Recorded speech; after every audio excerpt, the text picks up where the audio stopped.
आज सकाळी किचनवरती सगळा राडाच राडा पडला होता. काल प्रवासामुळे खूप कंटाळा आला होता, त्यामुळे काहीच आवरलं नव्हतं. तसं सगळं ठेवलं आणि झोपून गेले. सकाळी उठले, धनूचं आवरून दिलं स्कूलला जाण्यासाठी आणि मी माझ्यासाठीच चहा ठेवला. म्हटलं चहा घेतला की फ्रेश वाटेल. काल जे गावाकडून सामान आणलं होतं ते सगळं तसंच्या तसंच पडलं होतं. मग ते आवरून घेतलं आणि कपड्याचा राडा हॉलपासून ते गॅलरीपर्यंत पडला होता. जे जाताना कपडे धुवून गेले ते सुकण्यासाठी टाकले होते ते सगळे खाली पडले आणि पावसात भिजले. मग ती सगळी कपडे परत धुण्यासाठी घेतली. पहिले म्हटलं कपडे निरम्यात घालून घेता म्हणजे बाकीची कामं आवरेपर्यंत कपडे पण छान भिजतील.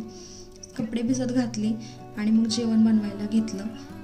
ह्यांचा उपवास होता म्हणून ह्यांच्यासाठी फिंगर चिप्स बनवून दिले आणि माझ्यासाठी थालीपीठ आणि चपाती बनवली. माझं जेवण करत करत मी धनूला पण चारलं आणि कालच ठरवलं होतं की आज फ्रीज क्लिनिंग करायची म्हणून.